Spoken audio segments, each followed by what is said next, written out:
Self study ဘာလို့လုပ်တင်တာလဲနဲ့ self study လုပ်ရင်ဘယ်လိုမျိုး benefit တွေရလဲဆိုတော့ဒီ video မှာတစ်ခါတည်းပြောပြပေးသွားမယ်ပထမဆုံးတစ်ချက်အနေနဲ့ဆိုရင် higher adaptability ဖြစ်လာတယ်အဲ့ဒါဘယ်လိုမျိုးလဲဆိုတော့ကိုယ်တိုင်ပေါ့နော် self study လုပ်နေရတဲ့သူတွေကအမြဲတမ်းကိုယ့်ဘာသာ source တွေရှာရတယ်ပြီးတော့ကိုယ့်ကို practice လုပ်ပြီးတော့မှ learning လုပ်နေရတယ်ပေါ့နော်အဲ့ဒီအချက်ကပဲကျွန်တော်တို့အခုခေတ်လိုမျိုးအမြဲတမ်းပြောင်းလဲနေရပေါ့နော် job market မှာပဲဖြစ်ဖြစ်ပြီးသွားရင်ကျွန်တော်တို့ education level မှာပဲအမြဲတမ်းအပြောင်းလဲဖြစ်တယ်အဲ့လိုအခြေအနေမှာကိုကအသစ်တွေနဲ့အမြဲတမ်း catch up ဖြစ်အောင်ကိုယ့်ဘာသာလေ့လာပြီးတော့အချိန်မီအမြန်ဆုံးလိုက်နိုင်တယ်ပေါ့နော်ဒါကြောင့်မလို့ကိုက higher adaptability ဖြစ်လာတယ်ဒီ skill က self study ကနေပြီးတော့မှအခြေခံပြီးတော့မှဖြစ်တာပေါ့နော်ဒုတိယတစ်ချက်အနေနဲ့ဆိုကျွန်တော် self study လုပ်တဲ့သူတွေက problem solving skill ပို့ပြီးတော့မှကောင်းတယ်ဘာဖြစ်လို့လဲဆိုတော့တချို့သောအချိန်တွေမှာပေါ့နော်ကို့မှာအဖြေပေးမဲ့သူဘယ်သူမှမရှိဘူးကိုယ့်ဘာသာပဲအဖြေရှာရတယ်ပေါ့နော်for example အနေနဲ့ကိုက language လေ့လာနေတဲ့သူဆိုရင်ကို့မှာချက်ချင်းသွားမေးရမယ်ဆရာဆိုပြီးတော့မှမရှိဘူးကိုယ့်ဘာသာလေ့လာနေတာဖြစ်တဲ့အတွက်ကိုယ့်ဘာသာပဲ figure out လုပ်ရတယ်ကိစ္စတိုင်းပေါ့နော်အဲ့တော့ကိုကဘယ်လိုမျိုး website တွေသွားကြည့်ရင်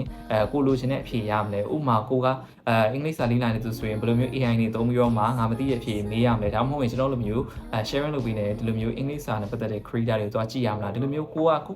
ဘာသာပဲနော် figure out လုပ်ပြီးတော့မှကိုဘာသာလေ့လာနေတာဖြစ်တဲ့အတွက် problem solving skill ကအရင်ထက်ပိုပြီးတော့မှကောင်းလာတာတွေ့ရလိမ့်မယ်ပေါ့နော်ဒါကကျတော့ဒီ learning လုပ်နေရတဲ့ self study လုပ်ရတဲ့ benefit ပေါ့နော်တတိယတစ်ချက်အနေနဲ့ဆိုရင်ကိုဘာသာကြိုက်တယ်လို့မျိုး schedule ဆွဲလို့ရတယ် self study လုပ်နေရဖြစ်တဲ့အတွက်ကိုကတခြားသင်တန်းတွေသွားထက်နေရတယ်မတူဘူးအချိန်တစ်ခုပေးပြီးတော့လည်းသွားစရာမလိုဘူးကိုဘာသာကိုစိတ်ကြိုက် schedule ဆွဲပြီးတော့မှလုပ်လို့ရတယ် for example အနေနဲ့ဆိုရင်ကိုကအင်္ဂလိပ်စာလေ့လာနေဆိုကိုက listening skill ကောင်းတဲ့သူဆိုရင် listening skill မှာသွားပြီးတော့မှအချိန်တွေရမ်းဖြုံးစရာမလိုဘူးကိုကတခြားသောအပိုင်းတွေမှာသွားလုပ်လို့ရတယ်အဲ့တိုင်းမှာကိုက video editing လေ့လာနေသူဆိုရင်ကိုသိပြီးသားအပိုင်းတွေမှာလုပ်စရာမလိုတော့ဘူးတခြားအပိုင်းတွေသွားပြီးတော့မှကြော်ပြီးတော့လည်းလေ့လာလို့ရတယ်အဲ့တော့ကိုစိတ်ကြိုက် schedule လုပ်လို့ရတာကောင်းတဲ့ချက်